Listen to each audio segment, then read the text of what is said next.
ఈరోజు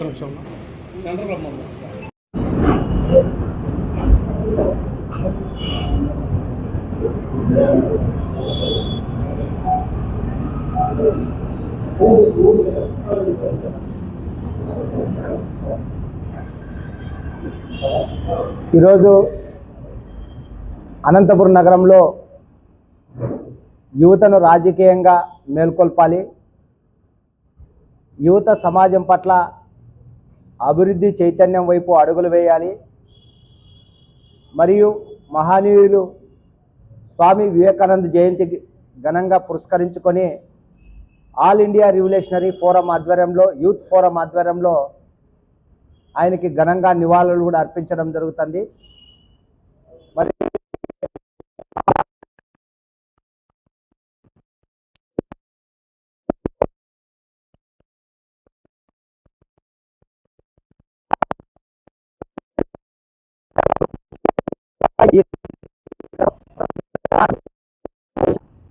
కదలి రావడం చాలా శుభ పరిణామం. మరి దీన్నంతా ఆదర్శంగా తీసుకొని ఈ దేశంలో ఉన్నటువంటి కుల వివక్షత, అణిచివేత, దోపిడీ, పీడనలకు వ్యతిరేకంగా ఈ యువత ఉద్యమించాలని చెప్పేసి కూడా మీ అందరికీ తెలియజేయడం జరుగుతుంది. మరి అలాగే స్వామి వివేకానంద్ కోరుకున్నటువంటి కళలు సాకారం చేయాలంటే, ఈ సమాజంలో అన్ని రకాల అభివృద్ధి చైతన్యంగా ముందుకు రావాలంటే వివేకానంద గారి ఆశయాల్ని యువత ముందుకు తీసుకుపోవాల్సిన ఆవశ్యకత కూడా ఎంతో ఉందని చెప్పేసి కూడా ఈ సందర్భంగా తెలియజేస్తున్నాం. మరి ఈ భారతదేశానికి స్వాతంత్రం వచ్చి 78 సంవత్సరాలు అవుతుంటే మరి ఇప్పటి వరకు ఈ ప్రజలను పరిపాలించే విధానంలో ఎంతమంది యువతకు ప్రాధాన్యత కల్పించారు, ఎంతమంది యువత ఈ సమాజం పట్ల బాధ్యతగా ఆలోచన చేయడానికి ముందుకు వస్తున్నారనేది కొంత ప్రశ్నార్థకమే.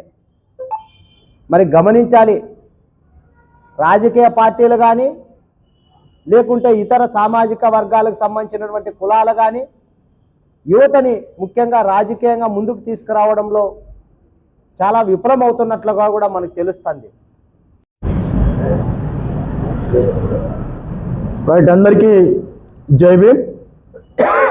ఈరోజు యువత చైతన్యవంతులు కావాలి, యువత రాజకీయాలకు రావాలని, అదేవిధంగా ఈ దేశాన్ని దశ దిశ మార్చగలిగే శక్తి కూడా కేవలం యువతకే ఉందని చెప్పేసి స్వామి వివేకానంద గారు చెప్పడం. ఇదే సందర్భంగా ఈరోజు ఆయన జయంతిని పురస్కరించుకొని మా తమ్ముడు ఆల్ ఇండియా రిజర్వేషన్ ఫోరం జాతీయ అధ్యక్షులు నరేందర్ గారి ఆధ్వర్యంలో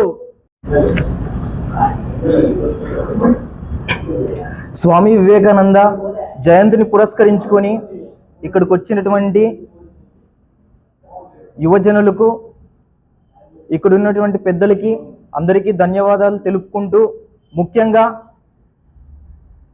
ఈ సభ ఎందుకు జరుపుకుంటున్నామంటే స్వామి వివేకానంద ఆలోచనలతోటి, స్వామి వివేకానంద ఆశయాలతోటి ఈరోజు యువత ముందుకు సాగాలనేటువంటి సదుద్దేశంతో, అంతేకాకుండా ఈ దేశ చరిత్రలో మనం స్వాతంత్ర్యం వచ్చినప్పటి నుంచి చూసుకుంటే కుటుంబ రాజకీయాలే పాలన చేస్తూ వస్తున్నాయి. రాజ్యాధికారంలో సామాన్యునికి ఎటువంటి భాగస్వామ్యం అనేది ఈరోజు లేదు. దీన్ని ప్రతి ఒక్కరూ గమనించాలి. దేశంలో 60% పైగా ఉన్న యువత కేవలం ఒక తమ పార్టీల్లో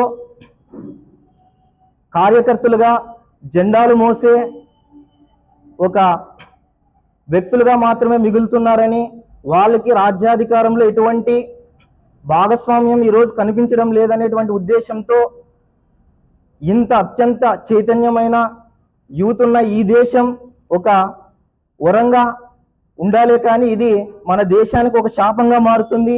అంతేకాకుండా ఈరోజు విద్యా వ్యవస్థను ప్రక్షాళనం చేయాలన్నా, అవినీతిని రాజకీయాల్లో తరతరాలుగా పేరుకుపోయినటువంటి అవినీతిని ప్రక్షాళన చేయాలన్నా ఈరోజు యువత ముందుకొచ్చి రాజకీయాల్లో ఉన్నత పదవులను చేపట్టాలంటే దీన్ని ప్రభుత్వాలు గుర్తించి వీలైతే దీన్ని చట్టబద్ధం చేసేలా ప్రతి ఒక్క యువత పోరాటం చేయాలని ఈ సందర్భంగా తెలియజేస్తున్నాను.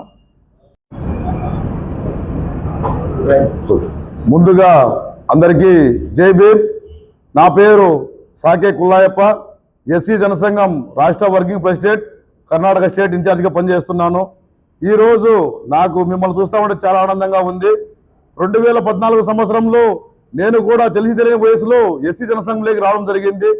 అదేవిధంగా అప్పుడు వచ్చినప్పటి నుంచి యూత్ మనం ఏమైతే నిర్ణయం తీసుకుంటామో దానికి కట్టుబడి ఈ రోజు 2014 సంవత్సరం నుంచి ఇప్పుడు 2026 వరకు నేను కూడా ఒక కుల సంఘంలో పని చేసుకుంటూ వెతుకుతూ ఉన్నాను. ఈ రోజు మనం యూత్ తెలుసుకుంటే ఏమైనా చేయొచ్చు. అందరికీ జై భీమ్, జై ఫులే, జై అంబేద్కర్, జై కాన్సీరామ్. ఈరోజు స్వామి వివేకానంద జయంతి సందర్భంగా యూత్ అంతా ఇక్కడికి వచ్చి ఒక మీటింగ్ని ఏర్పాటు చేసుకొని all India reservation youth forum అనేది ఒకటి ఏర్పాటు చేసుకొని మాకంటూ రాజకీయాల్లో ఒక ప్రాధాన్యత ఉండాలా, మేము కూడా రాజకీయాల్లో ఎదగాల, మేము కూడా ఈ ప్రజానీకానికి సేవ చేయాలన్నటువంటి ఆలోచనతో ఈరోజు యూత్ ముందుకు రావడం చాలా సంతోషదాయకం. ఎందుకంటే ఇప్పుడున్నటువంటి ఈ రోజుల్లో వారసత్వపు రాజకీయాల్లో 2 కులాలు మాత్రమే వాళ్ళ యొక్క వారసులను ప్రమోట్ చేస్తున్నారు. మిగతా వర్గాలకు ఎక్కడే కూడా రాజకీయ ప్రాధాన్యత లేకోకున్నటువంటి చేస్తున్నటువంటి ఈ తరుణంలో ఇక్కడ ఉన్నటువంటి యూత్ అందరూ కూడా ఈరోజు కూడా మేము కూడా ప్రజలకు సేవ చేయాలా, మేము కూడా రాజకీయ రంగ ప్రవేశం చేయాలా, ఈ ప్రజానీకానికి మా వంతుగా మేము సేవలు అందించాలన్నటువంటి ఒక మంచి ఆలోచనతో మీరందరూ కూడా రావడం మీ అందరికీ శుభాకాంక్షలు తెలియజేసుకుంటూ రాబోయే రోజుల్లో మనకెవరో రాజకీయాల్లో గుర్తింపునివ్వరు.